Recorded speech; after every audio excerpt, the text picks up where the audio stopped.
Welcome to the Excel Still More podcast. I am your host, Chris Emerson. I'm here to encourage you in your walk with God. Thank you for joining in. Today's podcast is sponsored by Cunningham Financial Group. John Cunningham is a friend of mine and a brother in Christ, and he can help you with financial decisions and future planning. He's been a big help to me and my family, and I commend him to you. You can reach him at 205-913-1720. I am so thankful you're here, so let's get started. Welcome to you today, and I'm thankful that you're here listening in. I really can't wait to share today's content with you. It is simply, incredible, to borrow from the title. It did not originate with me, but as soon as I heard it, I wanted more of it. And it led for me to some exploration of an author and activist named Bob Goff, who I've never met, but I think already is one of my favorite people. His story and cues have led me to some introspection, some analysis of what it means to be awesome in this life, and is already starting to seep into conversations that I'm having with my wife and kids. And I'm just hoping that it has that same exact effect on you. So let me tell you how this all got started. I was on social media the other day and I saw a post from a friend of mine, a sister in Christ. Her name is Kinsey Fountain. If you know Kinsey, text her a big thumbs up. The next time you see her, give her a massive high five. She put out a post on April 23rd that is still making a difference for me. It begins with this quote: "Being secretly incredible means you found a way to be awesome without spinning up a ton of unnecessary attention for yourself. You just do awesome things and are content in knowing God sees what you've done." This is a direct quote from his book, Live in Grace, Walk in Love. Now, a quote like that demands that we turn attention to what Jesus said in the Sermon on the Mount. And Kinsey posted this after the quote: "When you give to the needy, do not let your left hand know what your right hand is doing, so that your giving may be in secret. Then your Father, who sees what is done in secret, will reward you."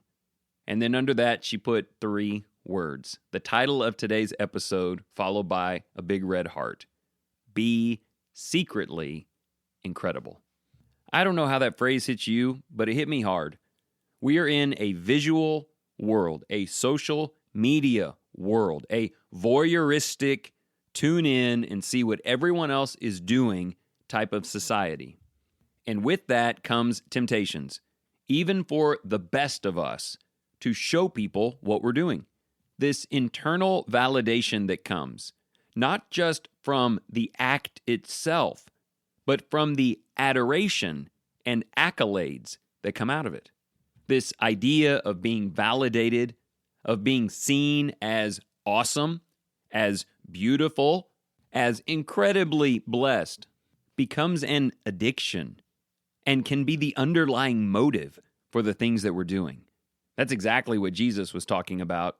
He was addressing the Pharisees, who prayed publicly so that they could garner the respect of the hearer, who gave to the poor but wanted all of their rich friends to see how giving they were. When they fasted, they would make themselves look as terrible as possible so that everyone could see how incredibly sacrificial they were. Jesus said repeatedly in that text, if that is the reason you are doing good, then the blessing you get from those who observe you is all of the blessings you're going to get. And just that simple idea can turn everything on its head. Sure, it makes me feel good when I share something I'm doing on Facebook and 200 people like it. But if that is all the reward that is coming, and none will be coming from God, then I don't want any of it. And if my continual acts of goodness are dependent upon the accolades of people, meaning that they are liable to stop if others aren't patting me on the back, I'd say that would put me in some pretty dangerous territory. Now, as you will hear today, it's okay for people to know the good things that you do. How else will we inspire people? And we know that Jesus said to be lights, not hidden under a basket, reflecting his goodness into the lives of others. But as you'll hear today, if I don't want it to be about that, then it can't start about that. And the process has to go from private, personal, and selfless to public and known and edifying. Bob's story is a perfect example. I know about it because he told us about it. So is he making the very mistake he's trying to warn us against? He's supposed to be secretly incredible, and he's giving a TED Talk about how incredible he is. But it's the sequencing behind it that you and your family can start today. And if it is seen by others down the road by the will of God, your approach will be respected and imitated, not questioned and maligned. All right, let me get into that story that I referenced. After Kinsey's post, I started looking up all things Bob Goff, and I found a 10-minute TED Talk that he presented in 2014. And he talked about how he had become an attorney and he had quite a few resources, and he wanted to do good for others, genuinely. So he reached out to major charitable corporations, places that you would know their name. And he said, "We will do all of your legal work for free. We want to be associated with this institution.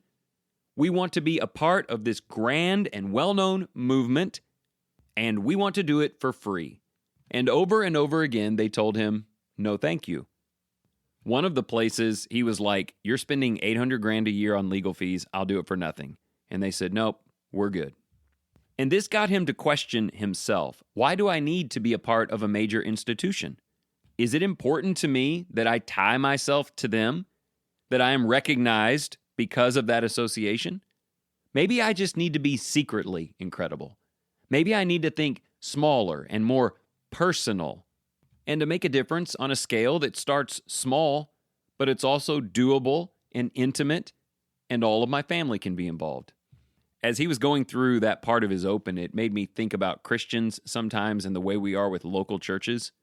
We want to identify with the big church, the strong church, the well-known preacher, or whatever it is. And there's nothing inherently wrong with that unless we are seeking the validation that comes from it.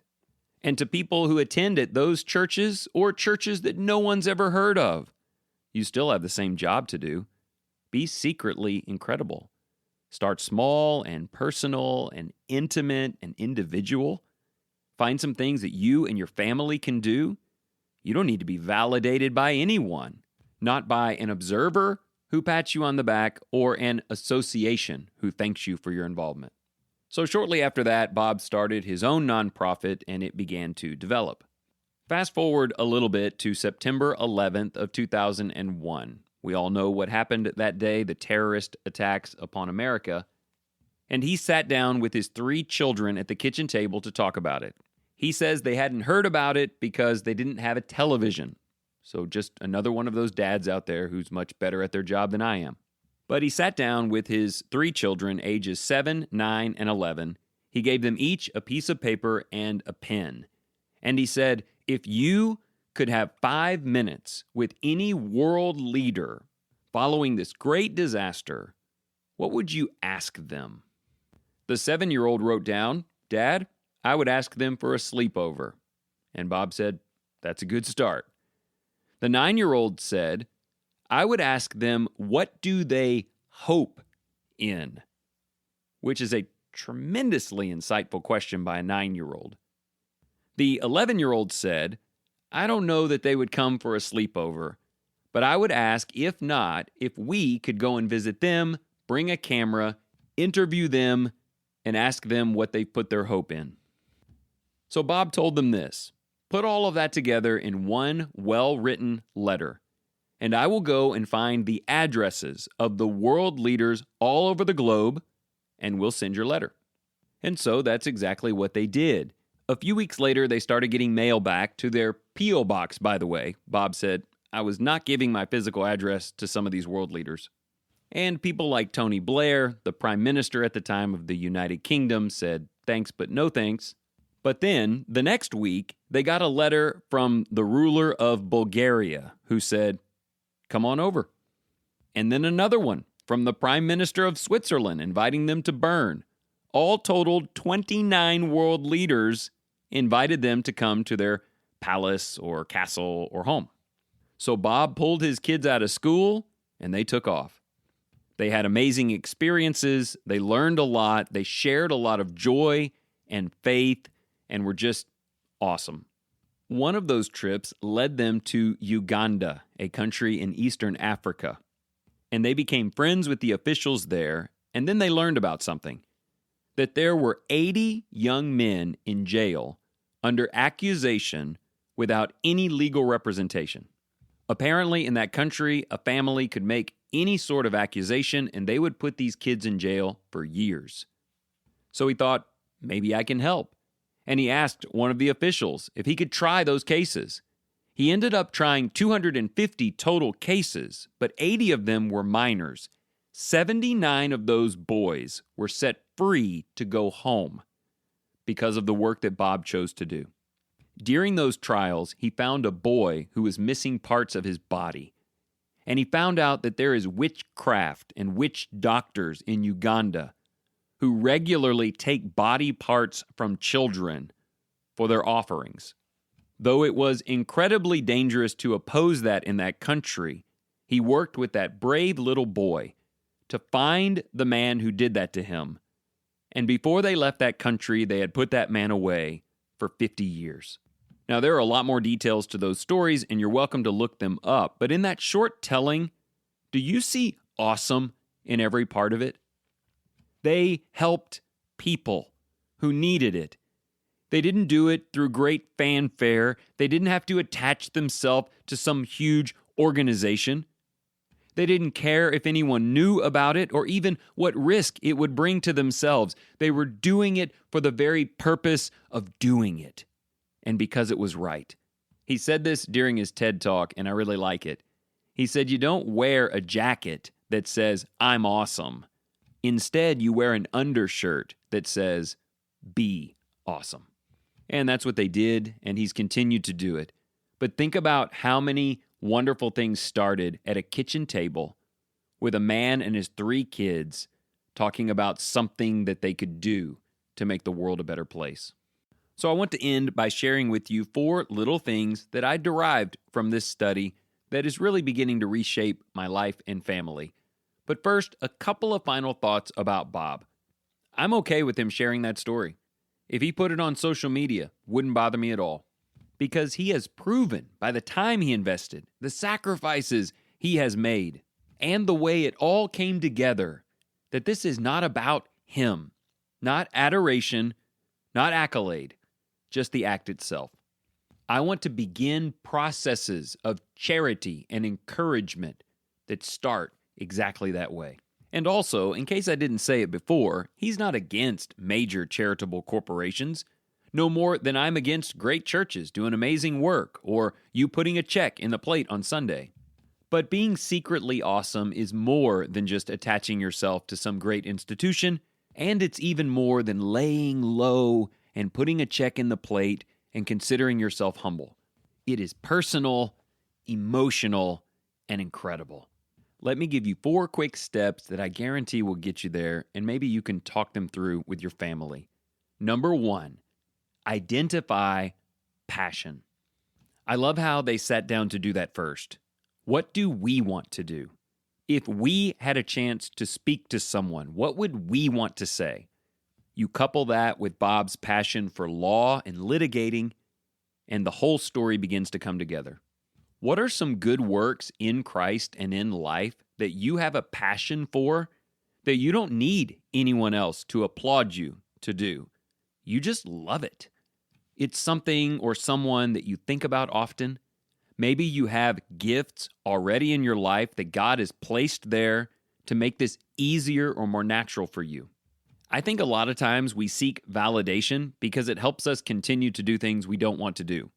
That's why when people start running, they post their 5K times. They're counting on you to keep them going. But what if you didn't need that? This was something that meant a lot to you. And it didn't matter if other people cared or backed you. You're not going to ignore it anymore. Now, here's a second idea that can really help with this. Personal interactions. I love how in that story, they were connecting with world leaders one at a time. And then they met these boys in the prison and they wanted to help them. And then he partners up with this precious young child who'd been through such trauma and became emotionally involved because it was personal and it was real. Being secretly awesome, doing even the most sacrificial of things, is motivated from love, from caring about someone that you know or who knows you, by creating interactions and relationships. And when we do that, it won't be about anyone else. This might lean you against larger corporate benevolence and more towards seeing someone right in front of you and drawing them into your life. In fact, it might even lean you away from social media posts for adoration or spreading the news around because you are trying to protect the interests and privacy of someone that you care about. Also, this becomes very reachable even for families with limited time or on a limited budget. Even in local churches, I just said in a meeting I was preaching last night, close your eyes in the middle of the auditorium after services, turn around 3 times, point your finger, and open your eyes. Chances are you're looking directly at someone who needs something. Go and make it personal and draw reward from how that relationship flourishes. I'm telling you right now, Bob Goff drew all that he needed from the entire trip by watching those boys be delivered back to their mothers and by seeing that monster put away so he couldn't hurt any more children. So let me put this third thing right there with it. Remember, number 1, identify what your passion is in service. Number 2, work on an individual interpersonal level. And then number 3, explore needs that you are uniquely capable to fulfill. I mean, think about where we are in this process. There is something that means a lot to me. I have interacted with someone who I can help, and I love them. Now, what are the lengths that I can go to make a difference within that construct? Not generically. If there's someone who needs a place to stay tonight, don't make a phone call and donate to some organization that gives people a place to stay. It will not help that person sleep tonight. Big businesses aren't efficient in that way. Or sometimes when we see an individual who has real need, we reach out to get others involved, to let them contribute to it. And there's time for that. But first, explore the extent to which you can go, just you and your family for this person. And this leads us to the last thing, and maybe my favorite, remove limits. How often have you been limited in the past on how awesome you were going to be for the sake of the Lord or a Christian family or someone you met on the street? You had these preset barriers. And again, maybe the only way to get past them was to be somewhat applauded, and I don't mean that in a terribly negative way, or supported by the involvement of others. Give this exercise multiple benefits. One, helping someone else or something else that is in need, but also it's the changing of you, isn't it? You are becoming the kind of person who doesn't need to wear a sweatshirt that says, I'm awesome. You have this undershirt that says, be awesome. You are becoming the kind of person who is limitless in your investment if the thing you're doing is right. And one day others may follow in your footsteps. Look, let's sum this thing up. Identify that passion, make it personal, explore what you can do, and remove limits. And you, like Kinsey and Bob and many others, will be secretly incredible.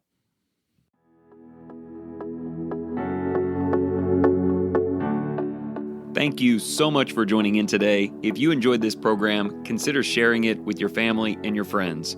And if you're just in search of deeper Bible study or you want to share the message of Jesus with the children in your life, remember to go to creationtorevelation.com. This wonderful company, run by Christians, provides beautiful illustrations of Scripture from beginning to end, putting the spotlight on Jesus. And remember this, whatever you choose to do today in the name of the Lord Jesus Christ, excel still more.